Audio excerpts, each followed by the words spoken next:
안녕하세요. 머신러닝 인프라스트럭처 팀의 나이토라고 합니다. 본 세션에서는 기계학습을 위해서 개발한 RPC 라이브러리를 소개합니다. 머신러닝실에서는 쿠버네티스를 사용해서 GPU와 CPU의 노드를 필요한 수만큼 확보하여 상호 통신을 통해 기계학습을 진행하고 있습니다. 기계학습 잡들은 여러 대에서 동시 진행이 되고 상호 통신합니다. CPU 노드에서는 데이터를 스토리지로부터 취득하고 적절히 가공합니다. 그리고 학습의 요구에 맞추어서 GPU 노드로 보냅니다. 쿠버네티스에서는 시크릿을 사용해서 스토리지의 인증 정보를 포드에 갖게 할 수 있습니다. 이를 통해 소스 코드 관리에서 인증 정보를 분리할 수 있습니다. CPU나 메모리의 자원을 제한하고 각 포드로부터 로그를 모아서 읽는 것도 중요한 기능입니다. 먼저 간단한 쿠버네티스 잡의 정의를 예로 들어보겠습니다. 이것은 포드 내에서 헬로 월드라고 표시하기 위해 필요한 잡의 정의입니다. 몇 개 줄을 골라서 해설하겠습니다. 같은 이름의 잡을 던질 수 없기 때문에 랜덤 서픽스를 부과해서 여러 번 실행하도록 합니다. 노트북에서의 실행 또는 스케줄러로부터 멋대로 리트라이 하는 것은 불편하기 때문에 모든 잡 공통으로 리트라이 하지 않도록 설정합니다. 완료 후의 잡을 지정된 시간 후에 자동으로 삭제하는 기능입니다. 만약 이렇게 설정해 두지 않으면 완료 후의 잡이 언제까지나 남아서 매우 보기가 어려워집니다. 이는 쿠버네티스 버전과 설정에 따라서 사용하지 못하는 경우도 있으므로 확인이 필요합니다. 실행되는 이미지와 명령어를 씁니다. CPU나 메모리가 사용하는 상한선을 여기서 설정합니다. CPU는 OS에 의해 할당 시간이 제한되어 더 이상 사용할 수 없게 됩니다. 1000M으로 CPU의 1슬레드입니다.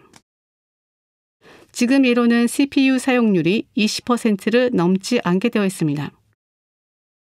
메모리가 상한선을 넘어서 확보하려고 하면 out of memory가 발생하고 잡은 실패하게 됩니다. 설정은 이게 다입니다. 다음은 이 파일을 적당한 이름으로 저장하고 큐브 컨트롤러 작성을 한 후 포드에 로그를 표시하면 동작 확인이 가능합니다. 만약에 실패한 경우에는 이벤트를 읽으면 실패의 원인을 알 수도 있기 때문에 함께 참조하면 좋겠지요. 다음은 실제로 GPU에 잡을 던지는 예를 실행하는 배시 스크립트와 함께 보겠습니다. 배시와 야무를 조합해서 시험을 해보면 이렇게 됩니다. $브레이스로 문자열을 치환할 수 있도록 되어 있습니다. 여기서는 이미지, 명령어, 잡 이름을 대체할 수 있도록 하고 있습니다. 당연히 이미지는 자신이 만들지만 이미지와 명령어만 지정하기만 하면 운용이 가능한 경우가 많습니다. GPU를 사용하기 위한 설정입니다. GPU 노드는 개수가 적기 때문에 일반 잡이 실행되지 않도록 방어되고 있습니다. 또한 GPU의 드라이버 버전이나 프로덕트명을 지정해서 동작시킬 수 있습니다. 약간의 변경은 있지만 거의 모든 잡이 이러한 설정을 부과하게 됩니다. 오브젝트 스토리지의 인증 정보를 시크릿에 넣어두고 그것을 포드의 환경 변수로서 읽어낼 수 있습니다. 오브젝트 스토리지에서는 모델과 데이터를 불러와서 계산 처리를 합니다. 야물과 문자열 치환을 사용해서 쿠버네티스 잡을 사용하기 시작했을 때는 이와 같이 실행됨에 따라서 배시 스크립트가 점점 더 길어졌습니다.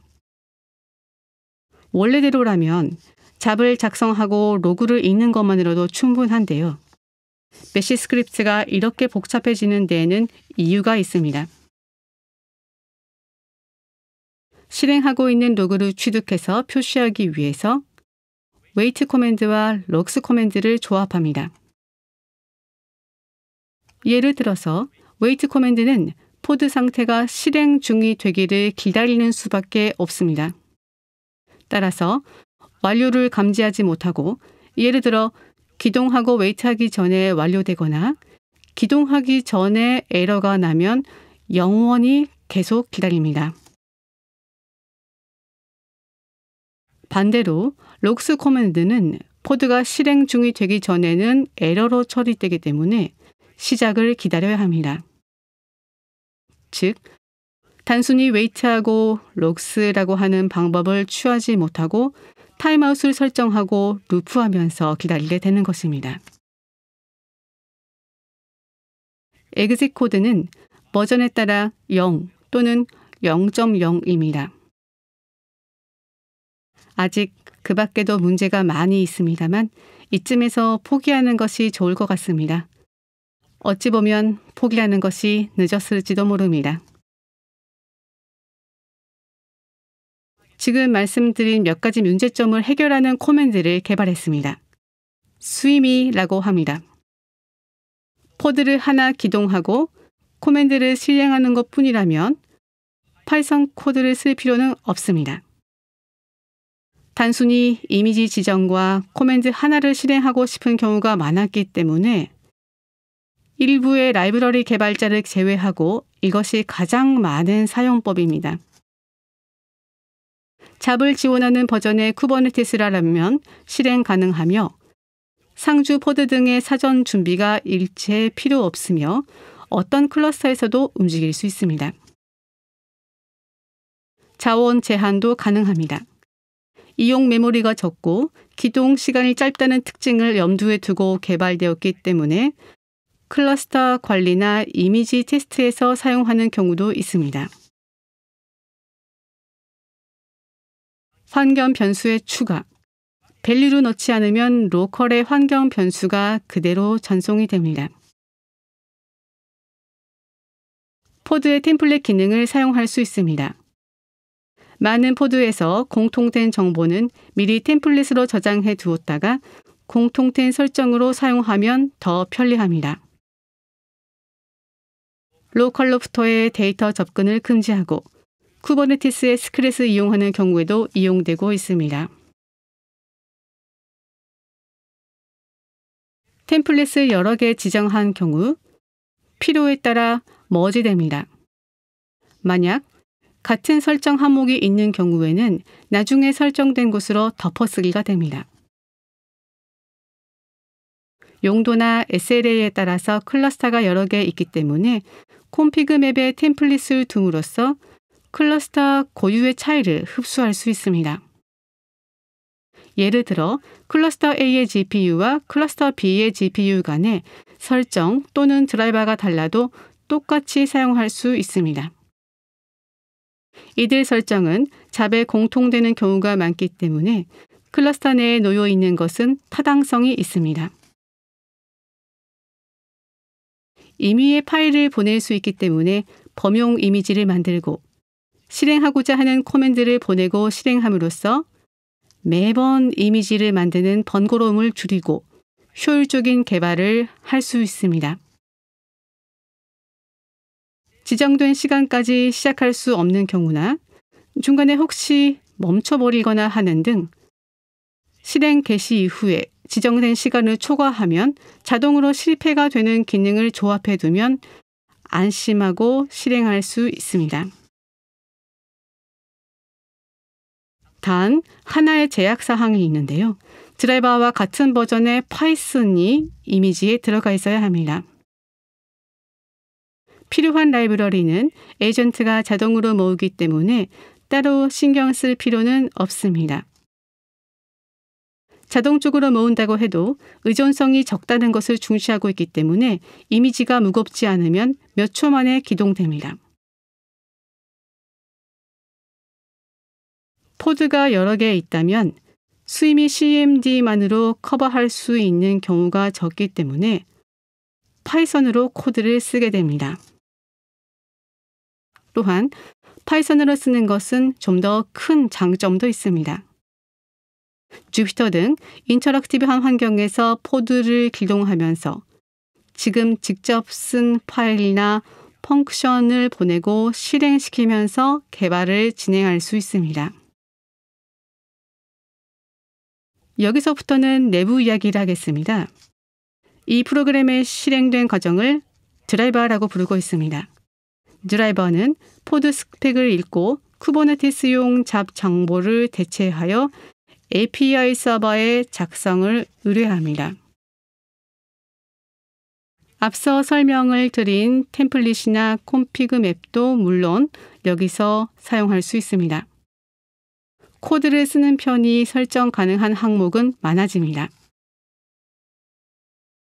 API 서버는 지정된 대로 잡을 작성하고 그 후 잡에서 지정된 개수만큼 포드를 생성합니다. 포드는 실행 시에 미리 이미지에 수임이가 있으면 그것을 사용합니다.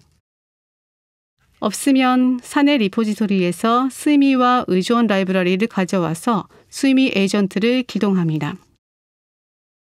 에이전트 측에서 사용하는 라이브러리는 ZMQ, Serialize, 암호화뿐이므로 디펜던시 헬을 회피하기 쉽게 되어 있습니다. 하둡 지원 등 편리한 기능을 부과하고 싶은 마음은 자제하고 있습니다. 과거에 하둡 클러스터가 복수 존재했고 업그레이드와 이행을 실시할 때마다 클라이언트를 갱신했었습니다. 특정 버전으로 연결되어 있으면 기능 이외의 부분에서 업그레이드를 하지 않을 수 없게 됩니다. 환경과 기능을 분리해 나가기 위해서 작게 유지하는 것은 좋은 방법입니다. 또한 마찬가지로 쿠버네티스도 용도에 따라 여러 개 존재하며 이 또한 업데이트 빈도가 높아집니다. 예를 들어 멀티 테넌트 환경에서는 커스터마이즈 할 수 없기 때문에 순수한 쿠버네티스 기능만으로 구성하는 것이 큰 이점이 있습니다. 드라이버는 잡을 작성하기 전에 ZMQ로 서버를 하나 기동하고 포드 측에서 읽을 수 있는 URL을 환경 변수로서 채워둡니다. 기동된 에이전트는 드라이버에 만들어진 서버에 연결됨으로써 통신이 확립이 됩니다. 여기서부터 드라이버는 에이전트를 자유롭게 조작할 수 있습니다. 기계 학습 라이브러리를 개발할 때 노드 간 전송 방식을 몇 가지 검토해 봤습니다. ZMQ가 충분히 빠르고 또 대량으로 데이터를 전송하는데 기입 버퍼 등의 설정을 세심하게 할 수 있었던 점이 매력이어서 사용해 왔습니다. 수임이에서도 그 경험을 살려서 채용하고 있습니다. 각 RPC의 결과가 순서에 상관없이 돌아오기 때문에 그 처리를 효율적으로 하기 위해서 Async IO와 ZMK를 조합시켰습니다. 만약 여기서 파일이 지정되어 있으면 그 파일을 에이전트로 보내야 하기 때문에 이제 HTTP 서버를 드라이버는 작동을 시킵니다. 그리고 지정된 파일 또는 디렉토리를 압축해서 에이전트에서 취득시킵니다. 취득한 파일은 파이썬 패스가 있기 때문에 코드상에서 쉽게 임포트할 수 있습니다. 중요한 기능 중 하나로 헬스 체크가 있습니다. 정기적으로 드라이버 측에서 통신을 함으로써 드라이버는 에이전트가 살아있음을 확인하고 에이전트 또한 드라이버가 살아있음을 확인합니다. 헬스 체크가 연속으로 실패할 경우 드라이버는 이상 종료됩니다. 또한 에이전트도 일정 시간 동안 헬스 체크를 받을 수 없는 경우에는 종료합니다. 삭제가 아닌 이상 종료를 해주기 때문에 어디까지 실행이 되었는지가 명확하고 디버깅이 용이합니다. 쿠버네티스 잡은 액티브 데드라인 세컨드라고 하는 기능이 있습니다. 이는 지정된 시간보다 오래 작동하는 경우 쿠버네티스가 정지시켜주는 기능입니다. 첫 번째 헬스체크가 성공하면 액티브 데드라인 세컨즈를 연장합니다. 이 방법을 취하는 이유는 GMQ에 의한 접속 확립 이전에 드라이버가 에러가 났을 때 잡을 삭제하는 것 말고는 막을 방법이 없기 때문입니다.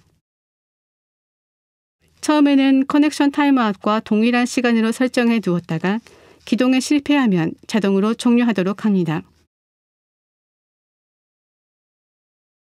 포드의 로그는 비동기로 취득하고 에이전트의 포드명과 함께 로그로 출력할 수 있습니다. 코드의 예의 경우는 표준 에러로 출력이 됩니다. 로그 레벨은 인포이므로 로거를 적절히 설정하는 것이 좋습니다. 이상계 이벤트 및 기타 경고는 워닝으로 출력이 됩니다. 이제 임의의 펑크션을 보낼 수 있게 되었습니다. 여기서는 에이전트 중 하나의 펑크션을 전송하고 있습니다. 에이싱크 펑크션이든 어느 쪽이든 보낼 수 있습니다. 모든 에이전트에 대해 같은 펑크션을 보내거나 리스트를 전달하여 모든 에이전트에 다른 파라미터를 전달할 수도 있습니다. 실행이 완료되면 제목에 나온 대로 Hello Swimy라는 문자가 표시됩니다. 만약 실행에 문제가 있으면 해결에 필요한 메시지가 나타납니다. 여기서부터는 몇 가지 사례를 소개합니다. 사내에서 사용되는 기계 학습 라이브러리인 기는 스위미상에서 움직입니다. 기계 학습에 이용하는 경우 포드 간의 데이터 전송에는 MPI처럼 보다 빠르고 다기능 통신 라이브러리를 사용합니다. 스위미는 손쉽게 포드를 실행할 수 있고 내부 구현을 전용 라이브러리에 맡기는 스탠스로 개발하였고 그 간편함을 유지하고 있습니다. 그 밖에도 기계학습 API로 요청이 왔을 때 스위미에서 포드를 기동해서 계산 처리를 하거나 다수의 노드를 사용한 오프라인 테스트 프레임워크 등이 개발되고 있습니다. 수십 대로 이루어진 레디스 클러스터에서 수억 키를 스캔할 때 단순히 한 클라이언트에서 실행을 했을 때는 1시간이 걸렸습니다만 접속 대상과 같은 수만큼의 에이전트를 준비하고 동시에 접근함으로써 5분 만에 완료시킬 수 있게 되었습니다. 10배 정도의 속도 향상을 얻은 셈이죠. 임의의 부하 툴과 자신이 쓴 시나리오를 멀티노드로 연결시킬 수 있습니다. 예를 들어 높은 부하를 주기 위해서 전용 툴을 위한 포드군을 여러 개 만들어서 대상에 부하를 가합니다. 이 타이밍에서 다른 포드군으로부터 인증, 갱신, 값의 확인 등을 차례대로 실시함으로써 정상 처리되었는지를 확인합니다. 그것들을 하나의 스크립트로 쓸 수 있고 유연하게 테스트를 개선할 수 있습니다. 지금 쿠버네티스상에서 무언가를 실행하고 싶을 때 꼭 필요한 라이브러리가 되었습니다. 쿠버네티스에서 잡을 실행하는 방법과 이를 위한 편리한 라이브러리에 대해 설명드렸습니다. 용도에 따라 쿠버네티스 클러스터가 분리되어 있는 경우에 특히 힘을 발휘합니다. 또한 노트북과 배치 처리에서 같은 코드를 이용함으로써 개발 속도를 올리고 있습니다. 제 발표는 이상입니다. 감사합니다.